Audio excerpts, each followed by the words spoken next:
Welcome to the Warband, a World of Warcraft podcast. For the next 3 hours, you can listen to the sounds of Azeroth. Nah, I'm just kidding. This is the Warband, the podcast with Swag and Chicken, where we talk all things World of Warcraft. Welcome in, everybody. Maybe I got tired of doing the same intro for 37 episodes straight. That was weird. But Chicken, how are you doing? That was weird. I don't know. I'm okay. I'm not feeling the greatest, if you can't tell. I don't know. But I'm not gonna let it bring me down. No, it won't bring me down. Yeah, don't let it bring you down, dude. You're better than that. But yeah, it's been okay. I don't know why, but like my allergies typically hit me like end of April. Okay. But I don't know why they held off this year till like end of May. I don't know. It seems like it's pretty like on par. I feel like a lot of people that have like prone to allergies are now just getting them, which is a little off. I don't know. Maybe not. Yeah, dude. A lot of people sick this morning when we were at church. Yeah, it was crazy. Yeah, it's one of those things. Dude, allergies suck. If you don't have allergies, like, be forever grateful because. Like other I'm not gonna be generic because some sicknesses you can just like kind of like take medicine and they like handle it for the most part. I feel like allergy medicine just never works regardless of which one you take. Yeah, that makes sense. Like it just like never works. So, but I'm not doing terrible. How are you, dude? What are you feeling? I'm doing pretty good. Not gonna lie. I mean, I talked about it in front of you this morning on our other show thing that is very unrelated to this, but dude, I made the most banging cheesesteaks last night and I'm pretty proud of that. My gosh. Like, I know that sounds dumb, but dude, I'm very, very proud of that. Like they turned out wicked good, like insanely good, like crazy good, especially now that my bar is higher than it used to be. Like, they're so good. But Wait, this isn't the food podcast.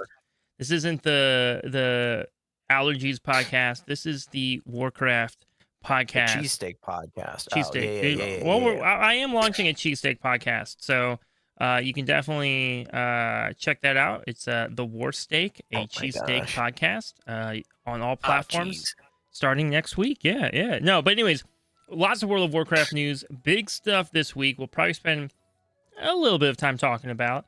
Big news this week, though, player housing. Right, we got player housing going on. We kind of have some first thoughts on the dinars, the turbo boosts, even just like BFA, time walking coming out. There's there's stuff happening in WoW. It's easy to feel like there's nothing going on right now, but really, there truly is a lot happening in the game. But before we dive into the news, before we dive into all the cool stuff going on, Chicken, I want to know, man, what have you been doing in WoW this week? I've seen you logged on a few times. I think I saw you playing your mage even a little bit. I think I played a little bit of mage, not a lot though, just because I don't know. This week has been weird. I haven't been feeling the greatest. I went to see some friends too, and that kind of took some time away. Yeah.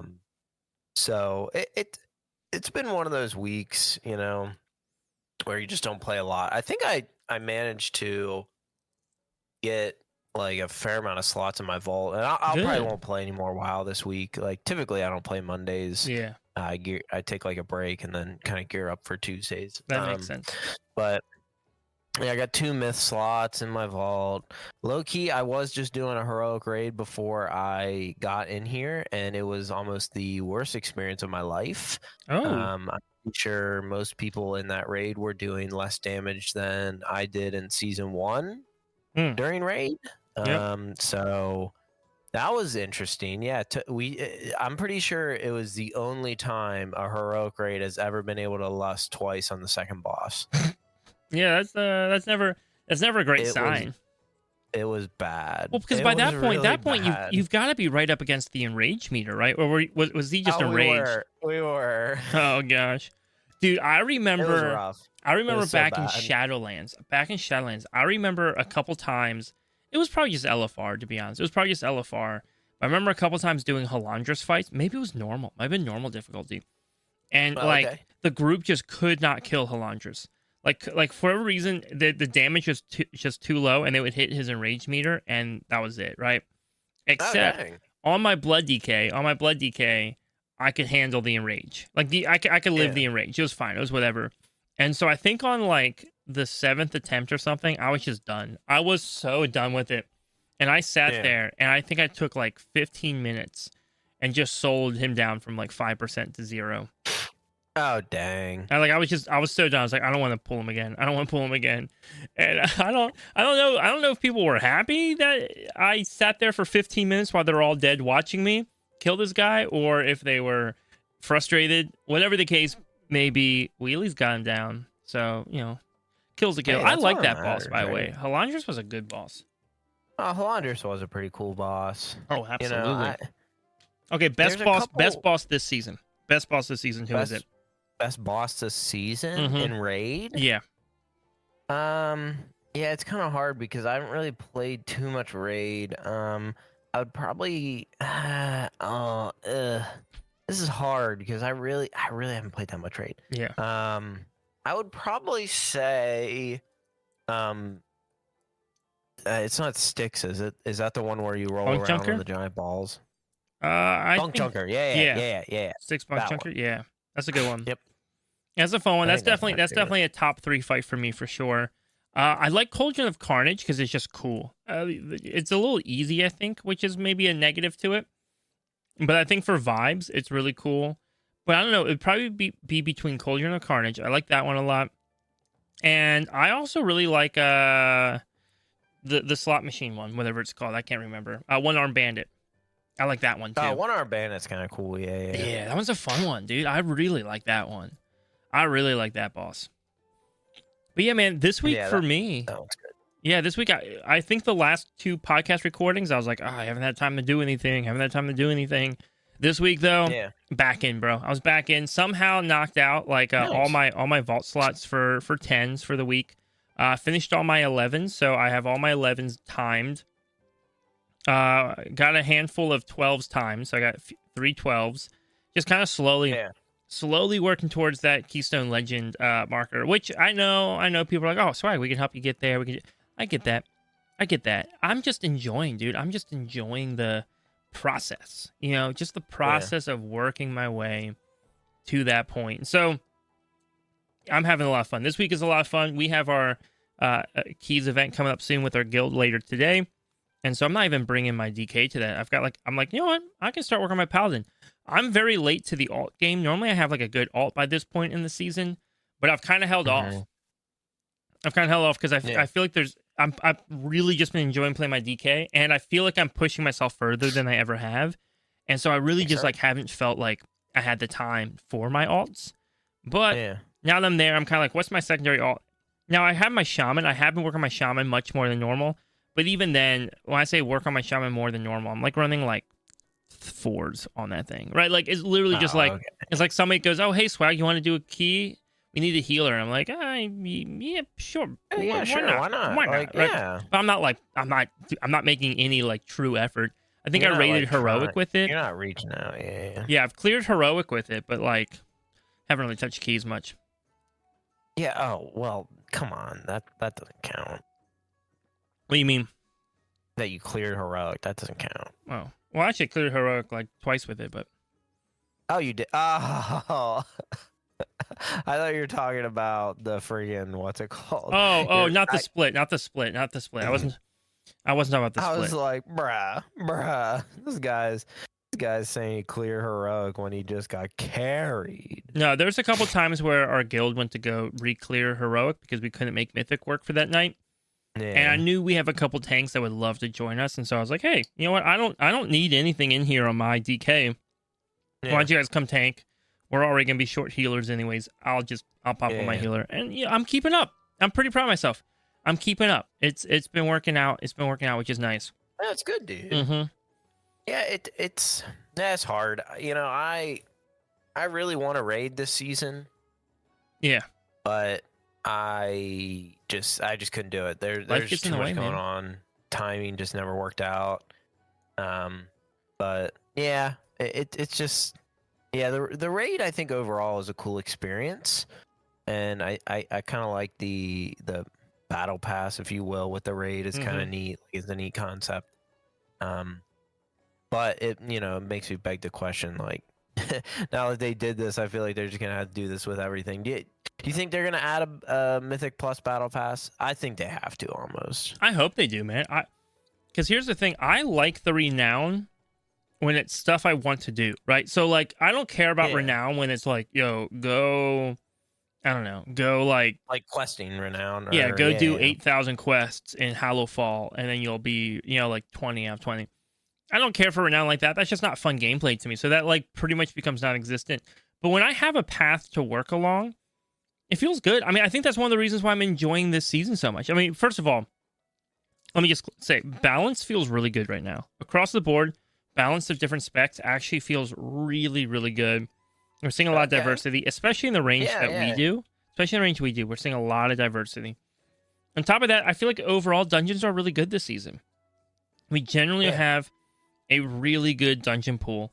And so those things help. Those things help a ton. But I also really feel like the KSL and the Resil keys added just that extra little oomph of desire to push, right? Because it gives it, as a player, it gives me like stepping stones. Like, okay, I'm gonna work towards KSM. I got KSM. All right, I'm gonna work towards Keystone Hero. Okay, I got Keystone Hero. All right, I'm gonna work towards having all 10s timed for the portals. Okay, I got all my 10s timed for the portals. I'm going to work towards having all my 12s timed so I can now have resilient keys. All right, got all my 12s timed. All right, you know what? I just got to do a few 13s and I should have Keystone Legend, right? It just, it gives you more stepping stones. And so if they were to do something, I would not complain, right? Because I would not complain about having more incentive to do the gameplay I like to do, right? I would not complain about that at all. So if they had like a battle pass, and I know we're calling battle passes, and people listening and be like, it's a renown track. They're called renown tracks. Every other game's going to call it a battle pass. You can thank Fortnite for that or whatever. But it essentially it works the same way. It's like do the content and then you just level up doing the content, right? And so because it's not based upon it's not based upon like success in that content. It's not like, hey, in order to get to level 10, you have to time all 10s, right? It's just like, hey, do this thing, and then you just kind of naturally level up as you're trying to do it. Whether you're successful or not is a whole different story, but you could just run all 5s and level up the battle pass theoretically. The problem though is you also want to be careful that it's not just like it can't feel like the raid one where the raid renown is like, oh hey, you filled it out, now you do 20% more damage. I don't think that would feel great for M+. No, that would feel pretty bad. Yeah. And so the question for M+ then is like, what are the rewards? And honestly, man, they could be like, I'm trying to think of things. You don't really want player power things. Ooh, this is such a good question. What would you want on like an M+ battle pass? Mounts probably, right? Mounts would probably be something. Probably Pets. Mounts. I mean, I don't think player power is such a terrible thing. I just think it would have to be like reserved player power that's like when I think of like a good player power, I feel like it would be like instead of 30 seconds the Zalatif access that thing. Sorry, like I just can't talk because it's freaking allergies. That affix lasts now like 40 seconds, right? Instead of 30. Like you get an extra 10 seconds of that buff. Like that feels pretty good. Like that feels like it wouldn't be too broken, right? Now, if you just get like a 10% increase like across the board to damage, that feels like that feels a little too good. You know what I mean? Yeah, absolutely. And I mean the Zaltath bargain one, the interesting thing with that is that it wouldn't affect high key pushing, right? Because once you hit 12s, that goes away.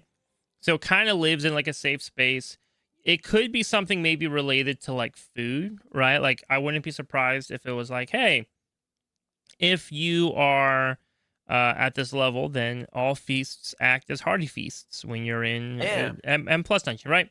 And the reason why that could work is because it's like, okay, this is something that's already accessible, already doable, but maybe now you don't have to put the work in to cook that thing, or have some of your group cooking it, or spend all the gold to make it, right?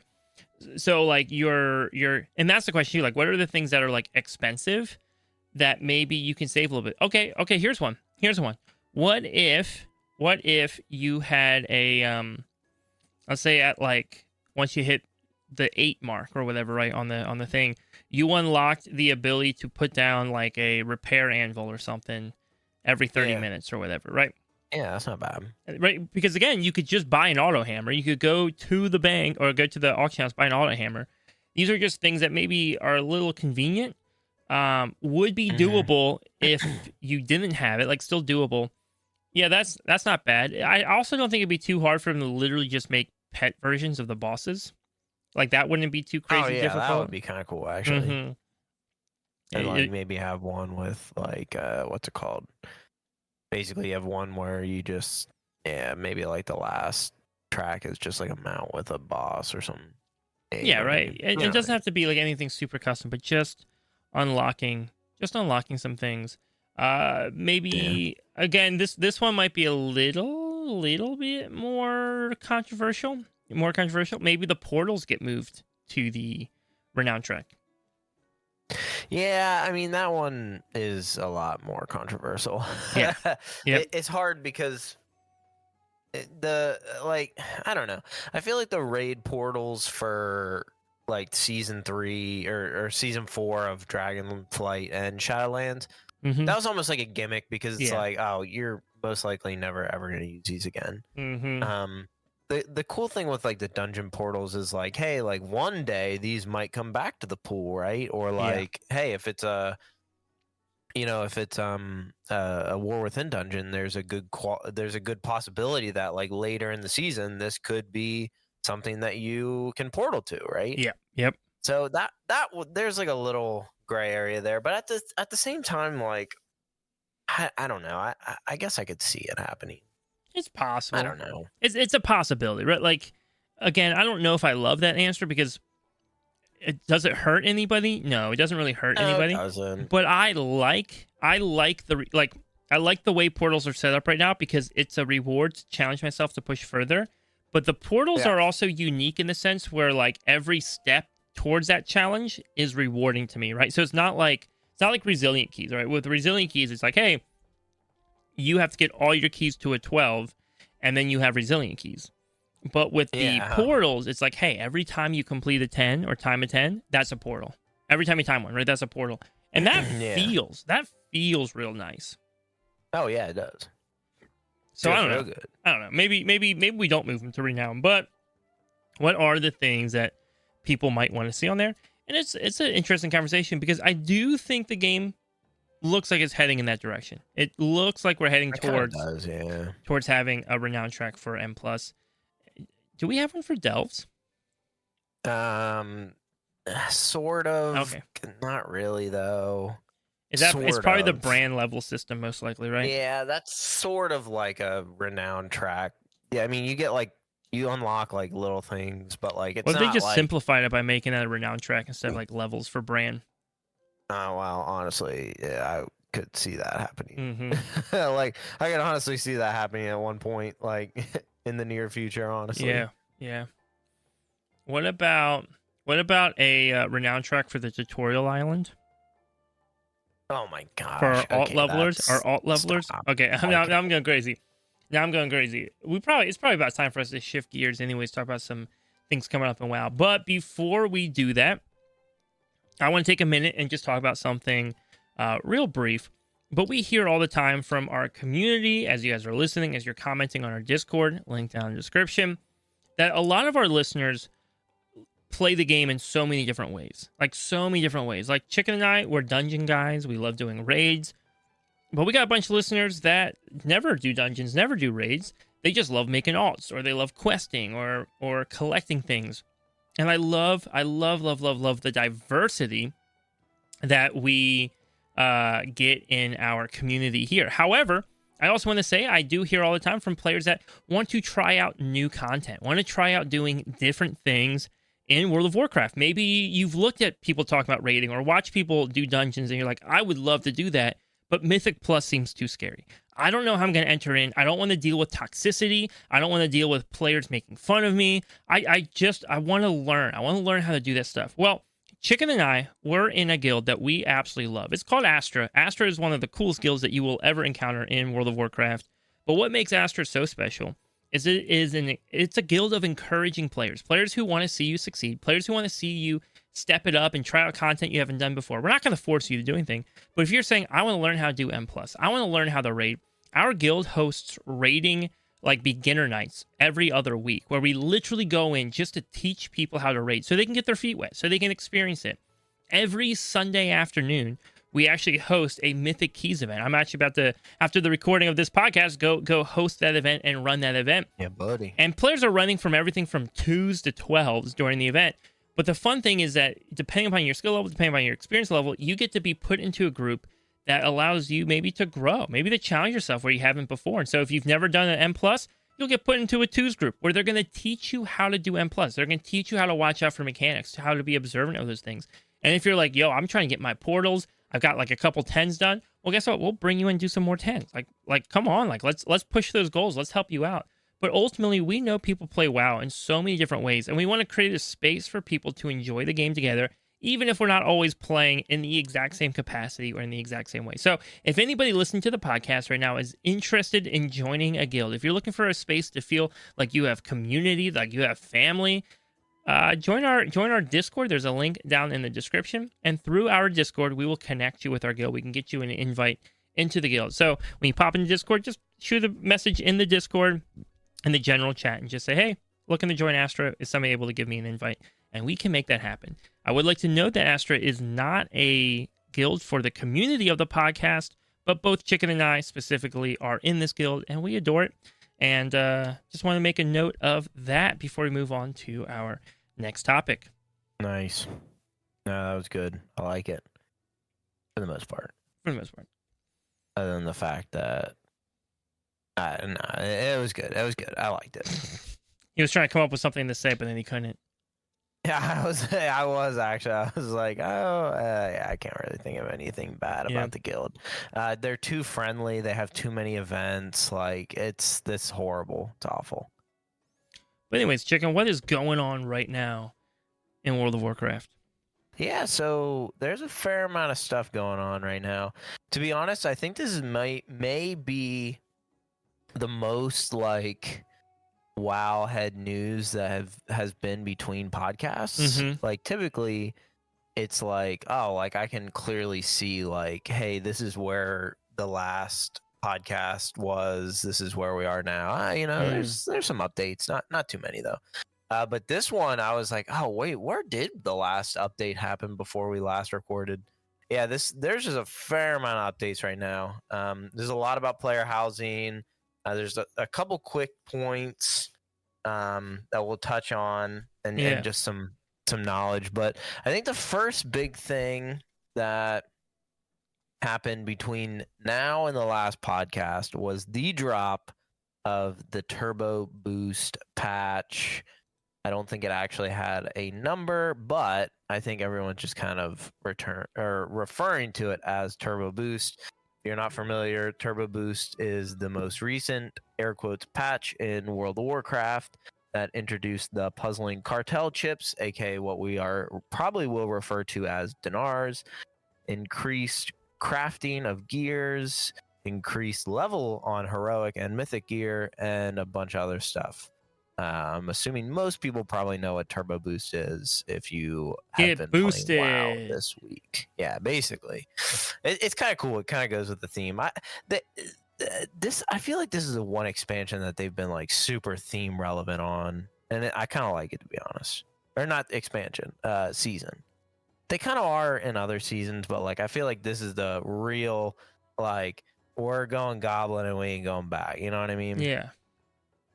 Anyways. Yeah, I mean, because again, I think what a lot of people don't realize is this is the 11.1.5 patch, right? And so when 11.1.5 dropped and people are like, there's no content. Where's all the content in the patch?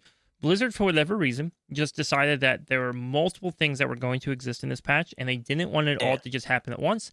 I think they wanted players to be able to enjoy each part of it, right? And so right now, We are Yes. hitting that turbo boost phase of patch 11.1.5. Includes, right, like the puzzling cartel chips, right, which are basically the dinars, right? Puzzling cartel chips, more use for or getting more out of your crests, even. Just so many things happening with it. Just a lot more player power, even being able to upgrade your gear higher than you could before, right? So if you have myth track 6 out of 6, now you can go 8 out of 6. Yes. Yeah, that's pretty accurate. Although I don't know if you saw someone on our Discord, X. Mm-hmm. I refer to him a lot. He's been on the podcast a couple times at this point. Yeah. I think he was telling. Is he our most frequent podcast guest? I think so. Yeah. Wow, dude! I would have never guessed. Congrats, X. A whole 2 times, right? Mm-hmm. Anyways, I think it was X. It might have been someone in the guild Discord, or it might have been even on like your stream or something. Somewhere, but, like maybe on your stream. No, stop, dude. Start streaming. That's all I'm saying.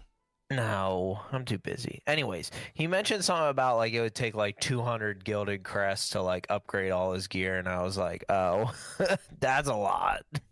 Yeah, but also I feel like I'm getting so many because remember 12s now grant way more like gilded crests than they used to. Oh, they give you like 20, don't they? Yeah, dude. So what is that? 10 12s and all his gear's upgraded? That's true. Yeah, I guess that's a pretty good perspective. Yeah. And 12s. Yeah, the problem that I keep running into, bro, is Valorstones aren't any easier to get.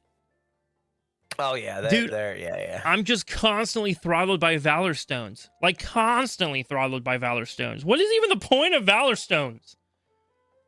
Yeah, I don't know. Like I'm the guy who's always like, "Oh, actually, this is why Blizzard has this system in place and why it's such a good system to have." Like, you could ask me about anything in this game, and I will defend Blizzard because I try really hard to understand and comprehend why they're making the decisions that they're making because I want the game to be fun more than I want to just be handed stuff, right? Like, I want the game to be fun. So I oftentimes try to trust Blizzard, and if I don't trust them, I'll speak up on it and suggest change.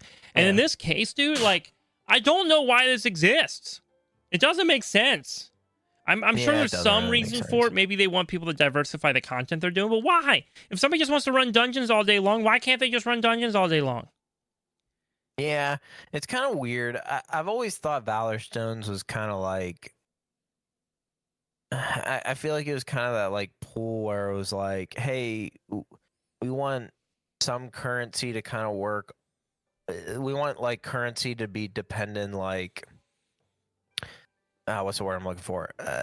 Less like I don't know. I can't think of the word I'm trying to look for. It's almost like they wanted it to be like, hey, we don't want just to use dinars for upgrading. Like, we want a second currency, and we can't make it gold because people will complain. So we're just gonna add some random secondary currency that you have to use to upgrade stuff. Like, honestly, that's what it feels like. And I think this week it feels extra bad with the turbo boosting. Because everything else feels fast, and then this one thing is like slow. And I wouldn't be surprised. It's so bad. I wouldn't be surprised if patch notes come out tomorrow morning. It's like, hey, heads up, you only have to use half as many Valorstones now, right? Like, or like you get double the amount of Valorstones from stuff. Yeah, everything gives double Valorstones, right? Like, I wouldn't be surprised because it feels weird right now, man. It feels weird every time I'm doing something. It's like, oh, yeah, dude. Oh, what was the one the other day that upset me? I was like, oh, I have 2 sparks. Let me go craft some gear, right? Oh, no. I go to buy the freaking crest thing, whatever, majig from the guy so I can go craft gear. And it's like, you don't have enough Valorstones. I'm like, why the heck do I need Valorstones to craft gear? Like, what the frick is this system, dude? Yeah, buddy. And so, like, there I am, 2 sparks sitting in my bag, and not enough Valorstones to craft 1 piece of gear. Oh well. Yeah, I'll live, but it's annoying. Yeah, no, it's definitely annoying, dude. It is rough. Yeah, because you can't like... Yeah, I've always been weird about Valorstones too, and something that they did in this patch, I feel like they should have done a long time ago, because I think this is a time. I think they want to see how it works out, and then maybe they'll just do it forever. Because I don't know why they're not Warbound, but they made Valorstones Warbound at like a 25% rate too, which is kind of dumb in my opinion. Oh yeah. I feel like it should just be like 100%. Yeah, I mean the problem with the Warbound Valorstones though is like, and people are like, yeah, now you can trade them. Why? Like why? Well, you don't run into issues like you're having, I guess. Well, but that's the problem though. Let's say I have extra Valorstones. Let's say I need to craft something on my DK, and I'm like, oh, I have some Valorstones on my Paladin, right? Yeah. So I send them over. Then I'm going to turn around and be like, crap, my Paladin doesn't have any Valorstones. Oh yeah, no, I agree. Yeah. Right, and now I've lost like 25% worth of Valorstones or whatever, right? Or whatever the cost is to do the transfer. Yeah. So you only get 25%. So like if I want to transfer 100 Valor Stones, I think I can only like it takes 100 or it takes all 100, but the alt only gets 25. Let me confirm that. I thought it would have been the other way. Oh wow, that's even worse. If that's true, that's even worse. Point being though is now I have to do more. The only time No, I agree. The only time that I'm gonna be like, yo, I got so many Valorstones, I gotta get rid of them, is if I'm just spamming dungeons to the point where like all my gear is just maxed out. Like all my gear is maxed out. And I'm just sitting on 2k Valorstones in my bag. I'm like, well, I don't know what I'm getting in the vault tomorrow. Maybe I'll get like I don't know, man. Unless I don't know. It really feels like it's like this feels like something that benefits like the top 1% of players and like nobody else. It doesn't feel very turbo boosted. That's all I'm saying. It doesn't feel turbo boosted, Blizz. I want to be turbo boosted. No, I think what you were saying was right before. So like if I transfer 100, I have to pay like 125. Okay. Which doesn't seem like as bad, but it's still not like great. Yeah, so it's not quite 20%. It sounds like it's closer to 20%. Yeah. Right, because 125 broken in, that'll break into 5 sections of 25, right? Yeah, so you're paying 20%. That's kind of what I'm getting out of this. Yeah. But yeah, it's just I don't know. I guess the question is like who is that for is really the question, right? Like who does that actually benefit? Doesn't benefit me. Doesn't benefit you. Doesn't benefit most players I know. Right? Like it really feels like it only benefits like the top 1% of players. And somebody might be like, well, I have a bunch of alts I'd like to transfer stuff on. Okay, but then now you're never gearing that alt. So then what content are you doing? Anyways, that's a swag rant. I don't know. Somebody's going to... I do agree. Like, I do agree. I think the 25% penalty is kind of dumb. Like, I think they should just waive it and just let you do it back and forth. Because at the end of the day, you're right. Like, I know I play my mage a lot, but, like, going into this new, like, turbo boosted thing, I'm like, I'm going to put my mage on, like, deck for a little bit. Just because, you know, there's a lot of new content, air quotes, new content that I want to run on my main. So it's like...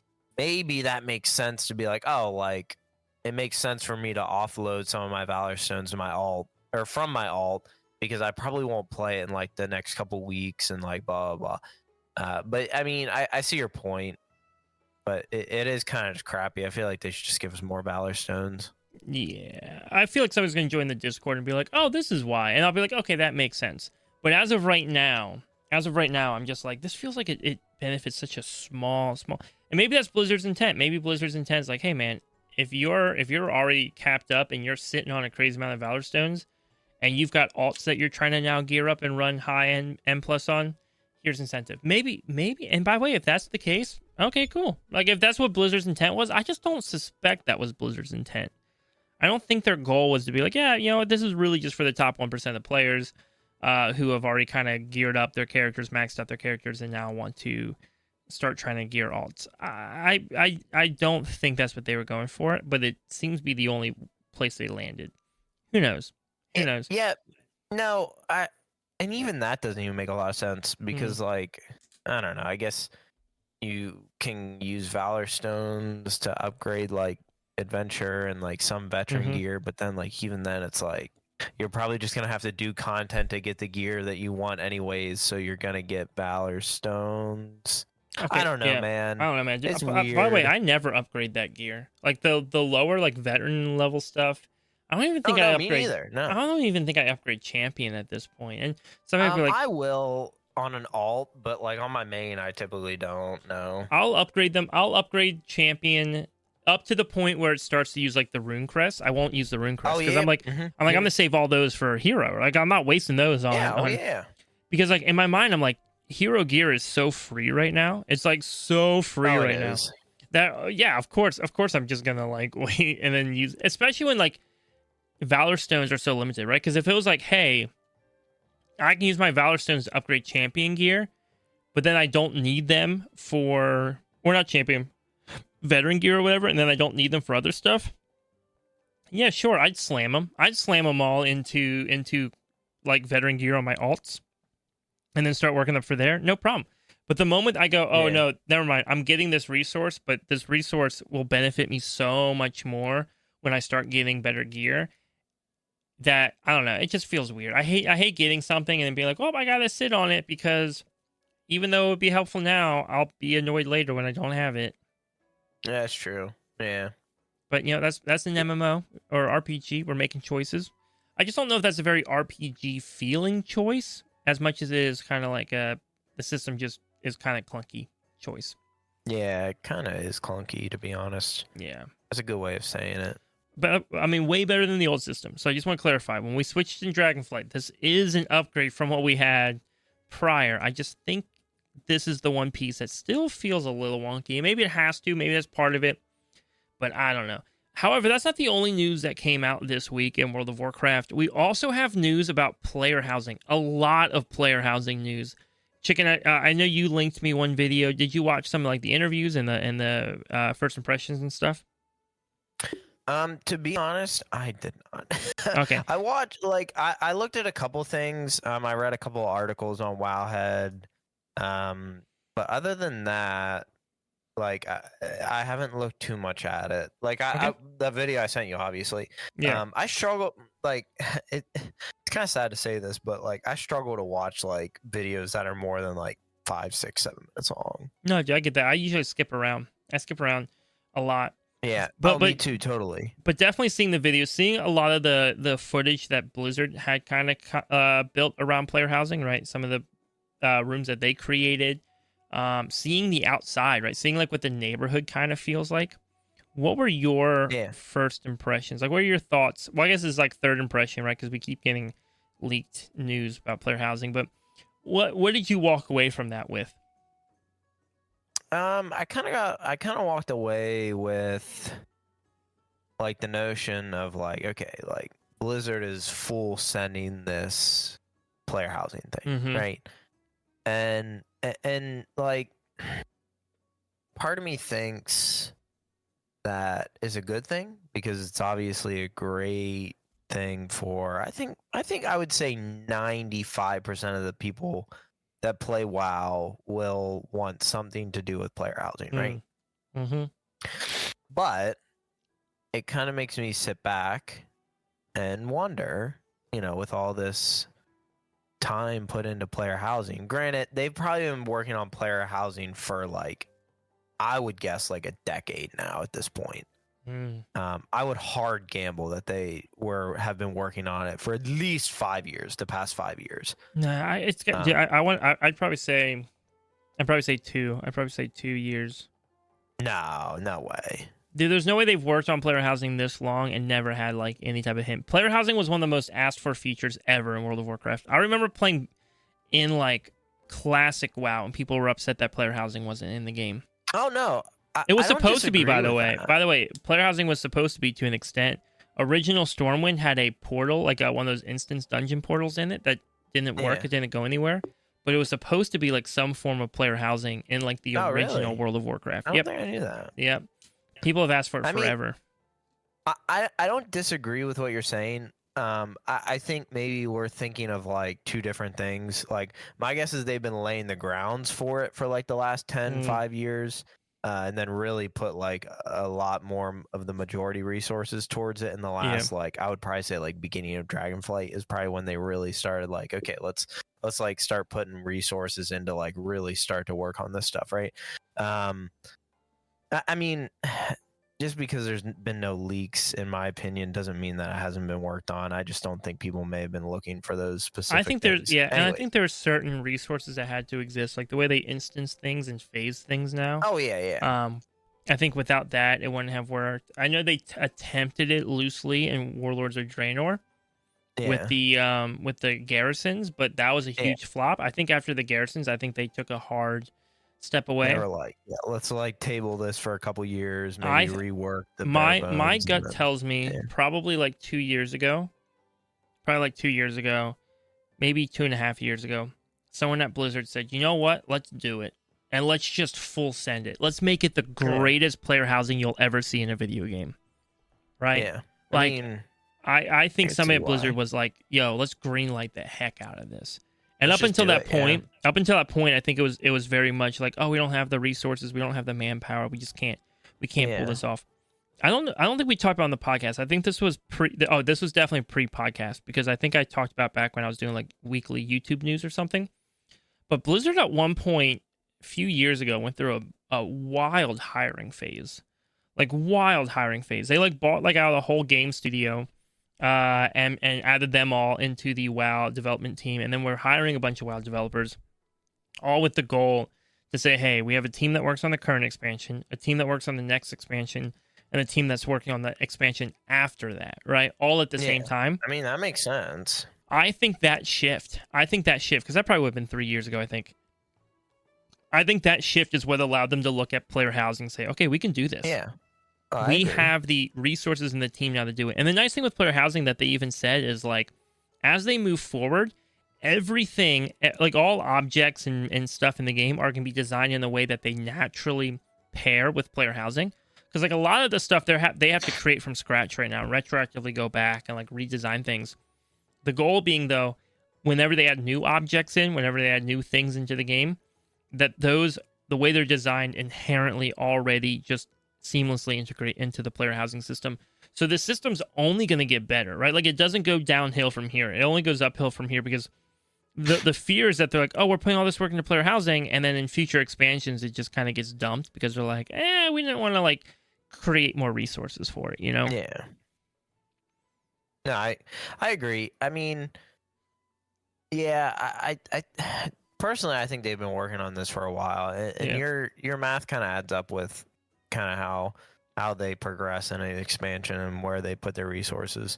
I think overall, back to the original question, I think it looks really good. It's obvious that they've put a lot of time into it, a lot of hours, a lot of just thought, creativity, everything, right?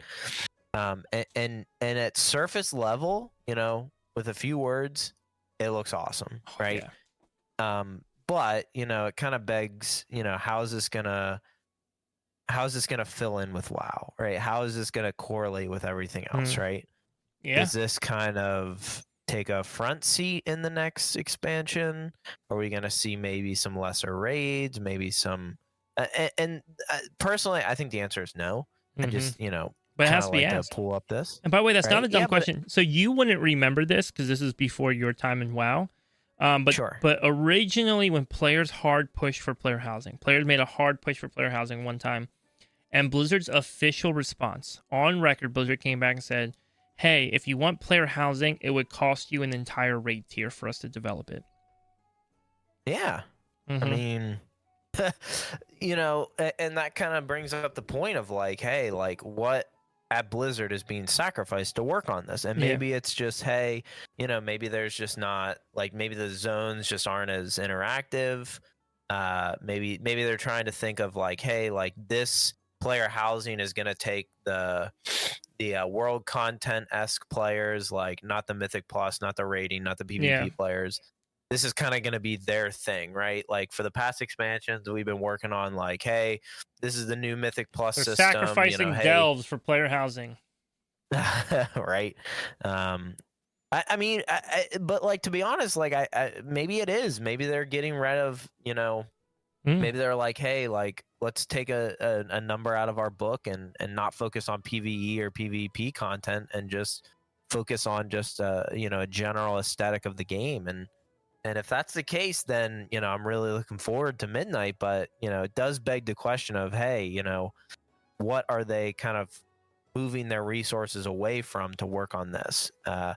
Just a side content, obviously. But yeah, I think it looks really good. I'm excited for it, to be honest. Oh, dude, they look so good. And even seeing like the outside shots of like the neighborhood, right? Watching like people walk around the neighborhood and stuff, it just looks so like enticing. Like I would like again, right? Like what am I doing when I'm not like in a dungeon, when I'm not in a raid, right? I'm literally just right now I just drift in circles around Undermine, and not even all of Undermine. I don't drive through Undermine. I literally just drift around the Incontinental Hotel, right? Like the one hotel. I just do a drift around it. Or I stand there in Dornegal and I have this like one section of like blocks that I just jump around. You know, like I'm just like, oh, let me do my little jumps. And that's it. Like that's it.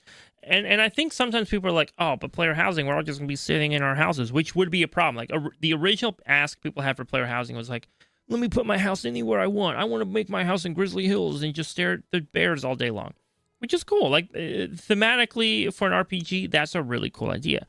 But relationally for an MMO RPG, that doesn't work as well because now you're just isolating, right?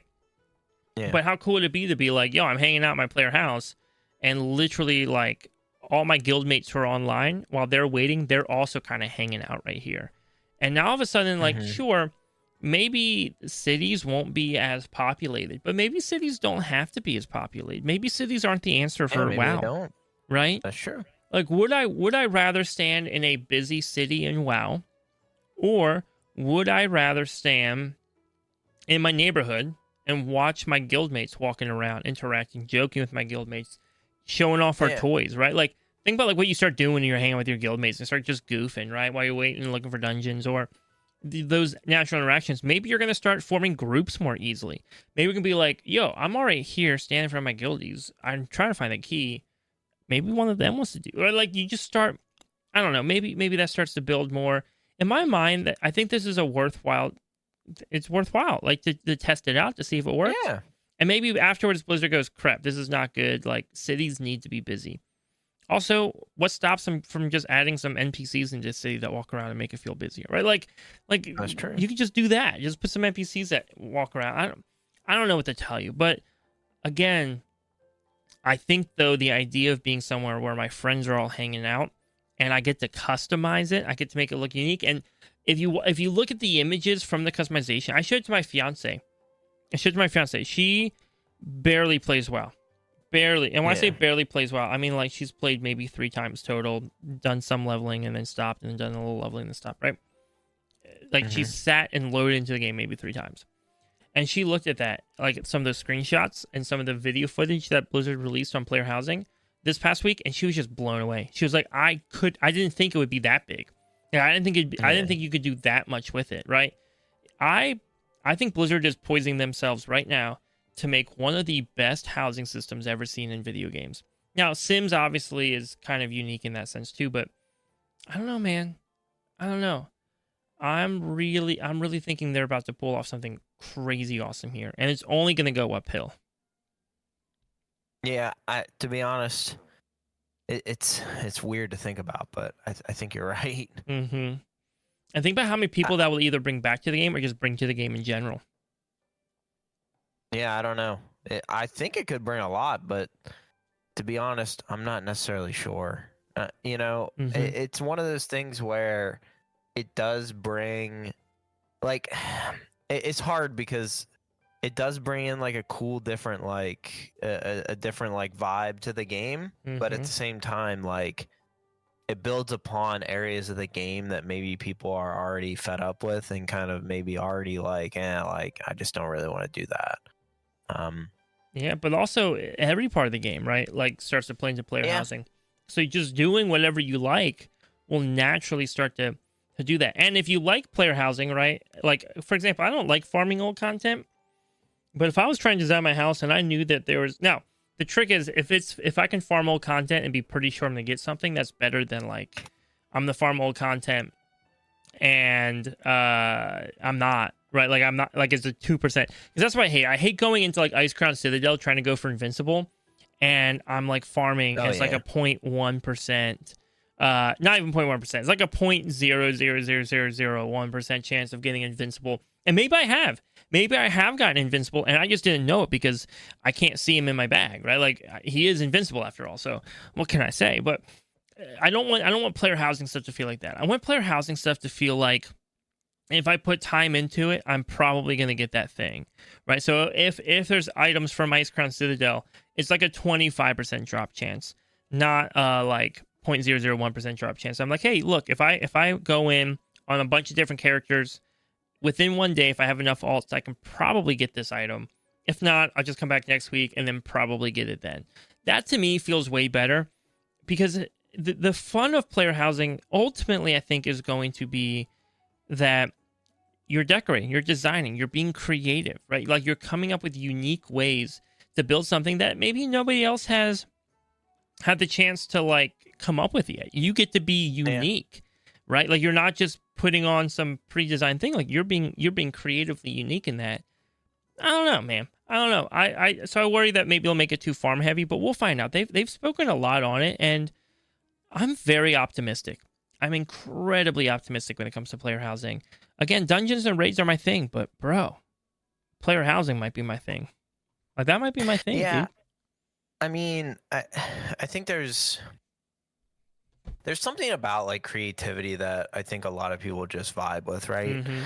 Like, I mean, people that are really into mogs will understand that, you know. I generally like games like Minecraft, you know. It's another good one. Stardew Valley, like things like that, where you kind of can create a place of your own. The problem that, again, it kind of goes back to, you know, how are we going to get stuff, right? And I think that kind of helps. But they did make it pretty well known. And let me just make sure I'm reading this right, because I want to make sure, excuse me, I want to make sure that I didn't just think this up, that like a lot of things, I mean, there'll be some generic items, right? Yep. That you can use for your items, but it looks like most of the items that you'll get are not purchasable through like the auction house or things like that. Yeah.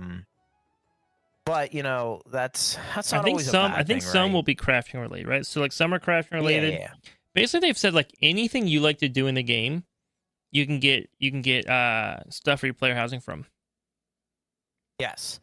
But you know, in the way of like, that kind of sucks that I can't just buy things that I like, right? Like, like my biggest concern is like, hey, what if there's like a bind on equip like piece of like, I don't know, like I'm trying to think of like something that would be like really cool that like I would be interested in. I don't know.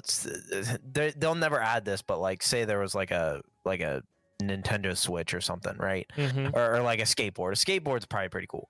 That's like a possibility. And you had to go and farm like, I don't know, this boss to get it, like this world boss. I'm like, I really just don't want to do that over and over and over and over again.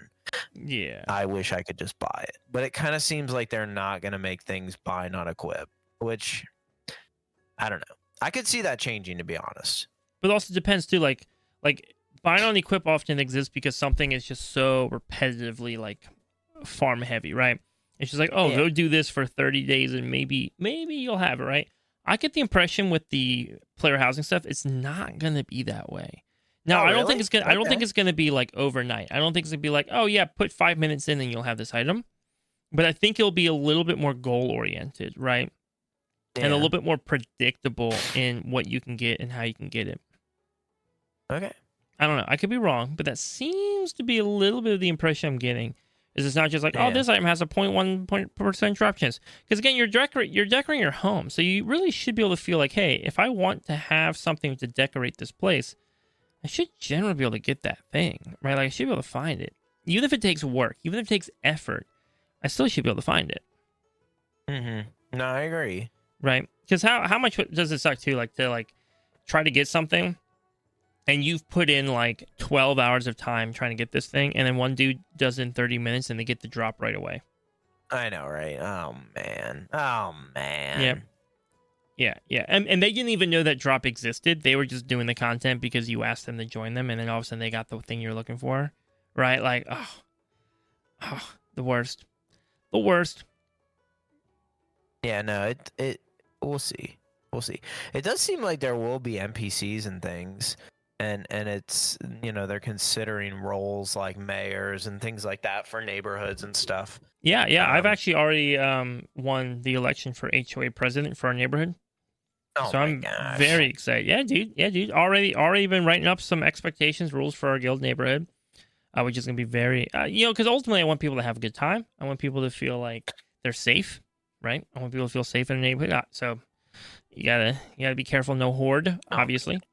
So just small things like that. I mean, that does bring up a good point that there's not going to be any like what they would consider like rent or maintenance or anything like that. Like once you buy a house, like it's yours. Like you don't have to pay like a monthly fee to keep it or something. Like it seems like once you get a house, like even due to inactivity, like it's like yours, right? Like they're not going to take it away. Well, yeah, and that was the issue in what's it called? That was the issue in Final Fantasy. Is like it was so hard to get a house. You actually had to like get the gold to get the house. The property had to become available because there's a limited amount of property.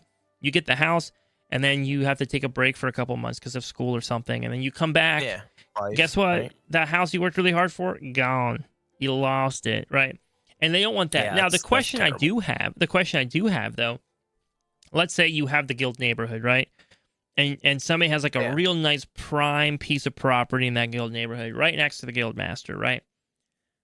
What happens then when that person takes like an extended break from WoW, right? Maybe they're just done. Maybe they're just done playing.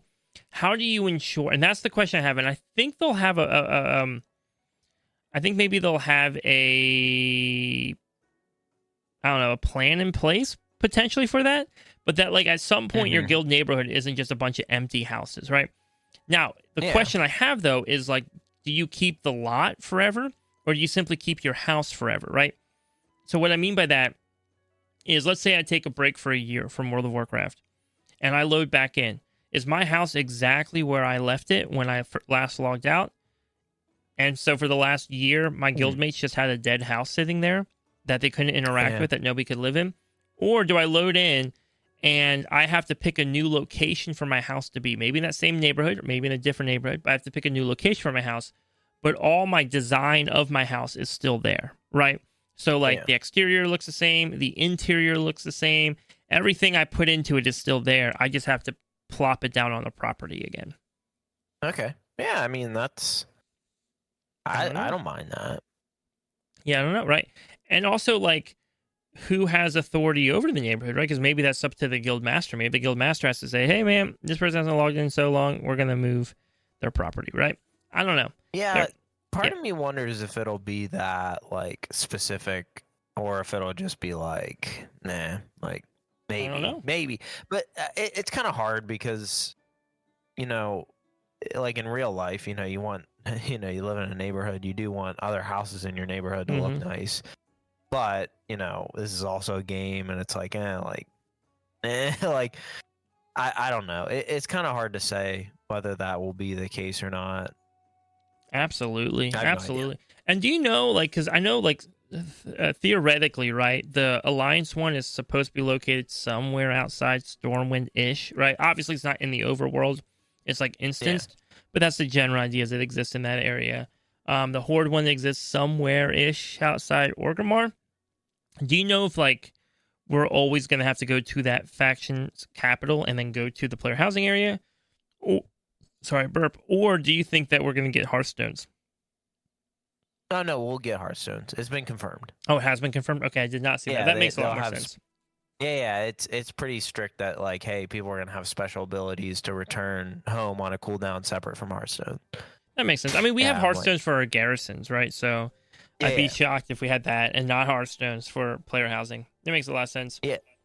Yeah, that was one big thing that I picked up from one of these articles that I actually did read. And the other big thing I picked up on, which might be the last thing we talk about before we kind of wrap up our discussion on player housing, because I think this is a big one. They did mention that there'll be no specific power benefits linked to player housing, meaning there's not going to be any like buff that you can get that will give you like 10% more haste, anything like that.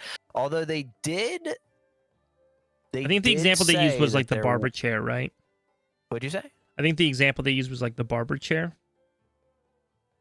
Well, see, I don't know because this is where, in our show notes I kind of put no player power but player convenience. Yeah. They do mention that they'll have decorations that are usable like furnaces, fires, and anvils for professions. So does that mean we can just now do professions from home? We'll be able to do crafting orders from home? Like, I don't know. Like, yeah. I don't know. And so the example they gave was the barbershop, right? Okay. Because I think they said that there is a toy that exists, maybe, that lets you have like a portable barbershop. Okay. I didn't know that. But what they said about the barbershop is the barbershop kind of toes that line. Is it player power? Is it just a fun little accessory, right? And so they actually said they don't have an answer on that one yet. The barbershop they're like, we don't have an answer on that one. But it adds clarity to the overall conversation of like, what is player power? What is not player power? And so we know the barbershop lives somewhere in the middle of that, right? So, what does that look like? What does it look like for your house to have things? Because again, they don't want you to live in your house. Two things. One, they don't want you to have a benefit from living in your house that gives you an advantage over other players. Yeah. And two, they don't want you to just permanently live in your house, right? One of now the nice thing is because it's a neighborhood, you will be around players. But one of the problems with garrisons in WoD was garrisons just became way too much player power. You actually made more gold by having a juiced up garrison. All your professions could be done in the garrison, including like mining and herbalism and crap like that. And so ultimately, like, players just never left. I think they've had auction houses in their garrisons. They just didn't leave, right? They just never left. And so then you have the problem where the world feels empty. Now, granted, in this case, you have the neighborhood, so it's not as big of a deal because you'll still see players around. If not, you'll have more of a chance of seeing them if they're hanging on their houses. But it doesn't feel great. And so I can tell they're trying to toe the line where they still want fun stuff to exist. Like, can there be fun things that exist in your house? And it totally makes sense, by the way. Completely makes sense that you should be able to I'm brain farting right now, that you should be able to cook food in your house. Completely makes sense. In fact, that'd be weird if you couldn't make food in your house, right? But what about the barbershop, right? Like, probably not, right? Because you need a third party to cut your hair anyways. Okay, well, what about transmog? Well, transmog's an odd one because if you treat it like an extra celestial type being, the ethereals, then that probably should not exist in your player house. But if it's just a mirror that you're getting dressed in front of, well, maybe transmog can exist. And transmog's a hard one too, because what if they say, no, you can't have transmog in your player housing, but you can walk outside your front door and then mount up in transmog? Yeah, I was just about to say that. Like... Right. So at what point is it futile not to have it, right? So maybe the barbershop's a no, but the transmog is the transmog mirror in your house is a yes, right? So what is convenience? What is nice to have, but not convenience in the way, because player power isn't always attack power. People always think it's attack power, but it can be a lot. It can be a lot of different things. Yeah. No, I agree. I think there's a couple that we could probably agree on that probably won't be there. Like, I don't think the auction house will be there, to be honest. No, probably not the bank either. Not a bank, no. I think there's definitely a few. Obviously, the Great Vault's not going to be there. But then there's a lot that, like, you do teeter on the line. Transmog's a good one. Just someone to sell your stuff to is kind of a weird one because like you're right, you could just go out and like mount up and sell stuff, trash stuff almost, and also repair. But it kind of seems like they're gonna have a way to repair in houses. You're right. It kind of teeters that line because I literally could just walk right outside my house, mount up, and do it. Right. Same thing with the auction house, but the auction house is different because that was locked behind like $100 mount, and I just don't think I don't think that's the answer, to be honest. No. But nope. It's kind of hard when you weigh in player power versus player convenience. Professions, I think professions make sense, to be honest. I think they do. Yeah, but it also depends on which professions, right? It's hard. Yeah. Right? Does blacksmithing count? Yeah. Right. What if they came back and they're like, hey, if you have a pond, you can do a little fishing. Maybe there's a pond in the river you can fish in, and cooking, right? You can do cooking, but blacksmithing you still have to go to Dornegal, right? Like I don't have, I don't know. We're just guessing right now, really, right? It's all theorizing, but I'm curious to see what lands this player power, what doesn't, because one of the issues we ran into before again was that garrisons just juiced up. Garrisons made professions too easy. Now maybe player housing says, hey, we're not making professions easier. If you want to sell this crap, you still have to go all the way to the auction house. You have to still go to the trading post, right? Not the trading post, the whatever the crafting order thing is, right? You still have to go do the crafting orders. So you can craft it here, but you gotta go back, right? Like you still have to go to the city to go make the sale. I don't know. I'm curious to see how it turns out, but ultimately, I'm really excited. It just looks so good. It does. It really looks wild. But we're gonna switch gears now and talk about some of our listener questions coming in. We only have 2 questions today from listeners. However, if people want to leave their own questions for the podcast, you can do so on our Discord. There's a link in the description. You just join our Discord and go to the Pod Questions channel and drop them in there. We love being able to answer your questions on the podcast. There's also another way we don't talk about too often. In the description, you will see a little link. It might say text us or fan mail or something like that. And you can actually just like text in questions for the podcast. We'll get them into like a special inbox through our podcast host website. We don't see your number. We don't see any information. So if you could just leave your player name in there. So like if I send a question, I would just say, hey, question from Swag. Here's the question, right? That's another way that you can send your questions in as well. But we love getting your questions for the podcast. And so just a quick reminder that you should send them in. We love being able to talk about them. Usually our best conversations are from the questions, in my opinion, because they just... You guys inspire us to think about things that we normally would not think about, or in a way that we wouldn't think about them. But next question coming in from Rack Razek saying, question for the pod. Let's take a walk down WoW memory lane. Thinking back on all your WoW memories from over the years, which ones stick out the most to you? If you had to pick some as your favorite and worst memories, are there any particular memories that jump to mind? It's kind of hard. I definitely haven't played this game near as long as you have. There's been a couple moments, obviously doing dungeons and stuff. Those were fun moments. I think leveling up the first time I ever got a character to 60 at the time. That was a pretty prestigious moment. Obviously, there's some times just playing dungeons with you and some of our friends and even my wife. Did a couple at the time. Playing with her. I remember that. Yeah, that was pretty fun. But to be honest, there's not a whole lot, and to be honest, I'm not the greatest because I don't play with a lot of people. Pretty bad at that. Chicken's a solo player. Chat. Dude, join our Discord. Weird. Befriend Chicken on our Discord and start dragging him to dungeons. It's weird, dude.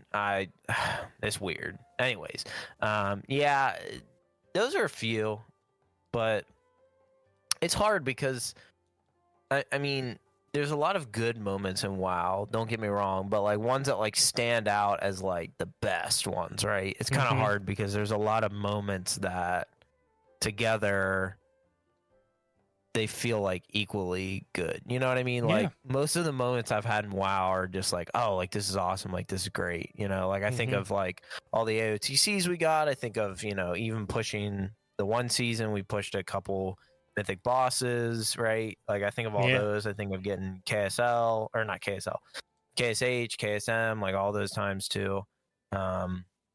Like it's like most of those are like pretty high up there as like pretty equal, so it's kind of hard to just pick a couple that stick out. But definitely leveling my first character to max level, probably getting my first KSM was a big deal, and then definitely probably just playing with my wife and some of our close friends has been fun. Yeah, that absolutely totally makes sense to me. If I was to think through like core memories that I have playing World of Warcraft. I would say I remember making my first character, right? My neighbor Charlie yeah. was over, right? He was teaching me about WoW, so he's standing over my shoulder. I'm trying to make a character. I made an undead warlock. Not where the name Swaglock comes from, by the way. People ask all the time. I don't play warlocks. It's not where the name Swaglock came from. Actually, I got the nickname from non-WoW stuff. So in case anybody was wondering, but making the first character, discovering Shadowfang Keep as a dungeon, that blew my mind. Like I remember going to Shadowfang Keep, and I would just level up characters because I just used the free trial. And the trial at that time only lasted 2 weeks. So there's no cap on how far you can level. You could just only do it for 2 weeks. And so I'd make it to Shadowfang Keep, and I'd like do that a few times, and then it would expire, and then I'd go make another one and do Shadowfang Keep. That's a core memory. I also want to say Wrath was really when I first started doing endgame content. And so a lot of those Wrath dungeons, I think, really hold a place in my heart. And then more recently, right, because I took a break after WoD. I took a break after WoD. And I want to say, coming back into WoW, a couple things that I think are really core for me. The first night that I joined my current guild, Astra's raid team, I was just in like a really like kind of dark moment in my life at that point. And so I was, even during raid nights with the guild I was in, I was just bailing. Like halfway through, I would just emotionally be done. And I would just dip. I would just like literally just quietly leave, the good old Irish goodbye. And then one night, I'm like, playing on my paladin. It was like an alt of mine. I was kind of healing on it at the time, and I was like, you know what, I'm gonna try to do a little raid. I'll do a little normal raid, see what happens. And I saw, Astra listing a guild raid, and they just needed a healer. And the irony is, I almost never see our guild pug. Almost never have I ever seen our guild pug. Never. This was their first ever raid night. They were raiding together for the first time, and they just happened to be pugging one healer. And so, of course, I end up in the group, and I start raiding with them. And watching them, like the way they talked to each other, the way they treated each other, the encouragement that occurred, and like just slowly teaching mechanics to all the players, make sure they understood what's going on. Dude, I fell in love, man. I fell in love with that guild. And that to me was just so fun. And so that will always be a core memory for me, is that first raid night, just like being like, I want to be in this, like this environment here. And I just kept coming back. Eventually I joined the guild, but I just like kept coming back to it over and over and over again. That was a wonderful time. Yeah. So definitely core memory there for me. And I think that was during Sanctum of Domination. The following season, we made our first like real heroic push, and we killed the jailer for AOTC. We had a lot of help from friends who were much more experienced than us. So it was kind of like we did it, but we had a lot of outside help to do it. But even still, I still love that mount. I ride that mount everywhere because it's like, it's memorable to me. Yeah. But yeah, no, it definitely is. Those are probably my core memories. The core memories of the Swaglock. Yeah, it's interesting how some of them are pretty recent, but yeah, lots of years of playing WoW, but those ones stick out to me. That's good. That's good. Yeah. All right. Last question for the podcast. Final question coming in from Draga. Question for the pod. My favorite part of WoW is questing and leveling. More specifically, questing and leveling druids. Well, actually, questing and leveling Night Elf balanced druids, if I'm being real. Okay, so hyper specific there. I have around 10-ish max level balanced druids. Sometimes I wonder if I'm a crazy person, but it's what I enjoy, so I just roll with it. My question is, do you have any suggestions for what I do with all these druids? Once they are max level, how can I use them effectively? I know crafting is an option, but I really haven't enjoyed the crafting changes. Feel free to ignore this question. If it's too specific, loving the podcast. I don't think it's too specific. I think it's specific how you love balanced druids and level balanced druids all the time. But my answer to your question would ultimately be like, just do the things you enjoy. Like nothing has to have a purpose in WoW beyond you enjoying it. And that is very crucial information to keep in mind, because at the end of the day, this is a video game. Like, you should be sitting down to play this game just purely to do the things that you find fun to do in this game. Brunick will make fun of me because I will almost always take eye level upgrades over better stat priority, right? So if I have like a hero piece of gear and I get a myth piece in my vault, even if the stats aren't as optimal as what that hero piece was, I'll almost always take the myth piece because it makes me really happy to see my eye level go up. Sorry, I do. That makes me so much happier than my damage output going up. And does that affect other players? Sure, awesome, cool, whatevs.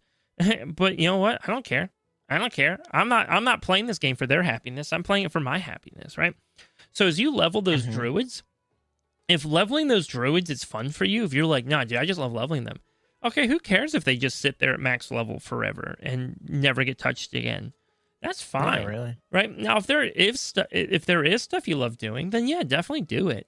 But I wouldn't feel obligated. I wouldn't feel obligated to like have to constantly try and find something to do for every one of these characters. They don't have to be profession slaves. If you don't like doing professions, don't do them.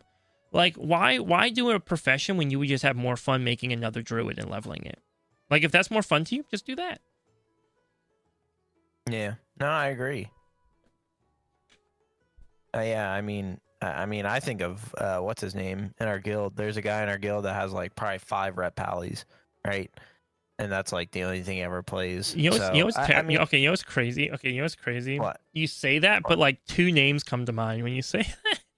Oh, exactly. Yeah, there's probably a lot of people that have like 5 of the same characters. Right, because really Z plays a bunch of ret pallies. Azenhall plays a bunch of ret pallies.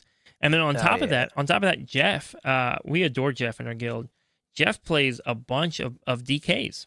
He just has a bunch of DKs. He has a ton of DKs. Right? But again, these guys enjoy the game. They love the game, and they have their way of playing the game.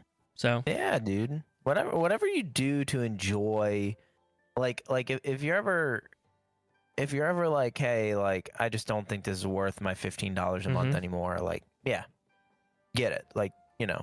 But if you're like, hey, I love doing this and it's worth my money, I mean, do it. Right? Do it. Dude, honestly, one of my favorite things to do in WoW, and I do it all the time.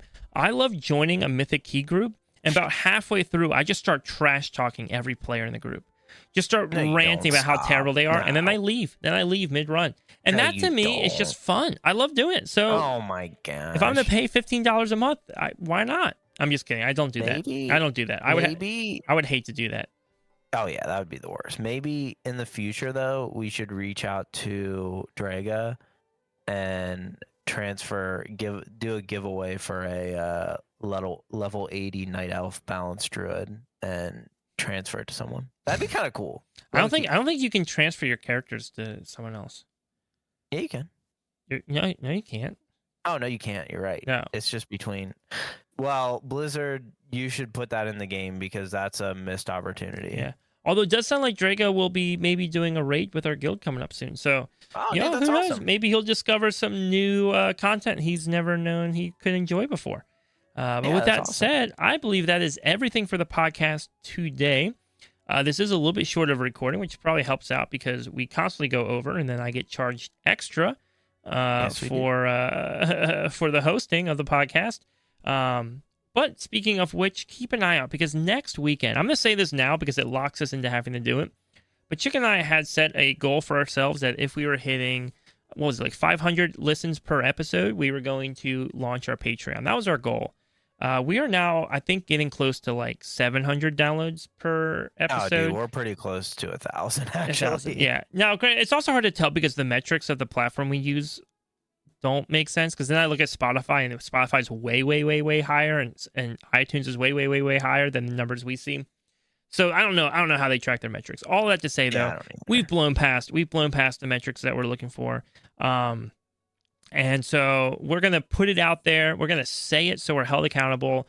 But starting by next weekend, we should have our podcast or our Patreon up and running. If you want to support the podcast, we're going to have lots of different content that we'll offer to you and community stuff that we'll offer to you as being a part of this podcast and supporting this podcast. But even if you're just listening and you've been listening to the podcast, we just want to say thank you. Really, all of you listeners just have made this such a joyful journey for Chicken and I. We love doing this. We look forward to doing this every week. Over the years, I've made all sorts of content. I've made, there was a time where I think I was the most viewed like Minecraft person on TikTok. Wouldn't surprise me. Yeah, dude. Like I think total. Now it was short run, but I think total I have like 80 million views or something on that platform, and it was fun. I loved it, and there's something very hype about it. But dude, I have more fun. I have more fun creating content for this podcast than I ever did making those TikTok videos. And so like that's the community here. I love this community. Yeah. I love when people pop into our Discord and ask questions about WoW. This is my favorite game. I love talking about this game. And so, we're excited to launch our Patreon. It's going to happen this week. And other than that, though, we will see you again next week. Yes, sir.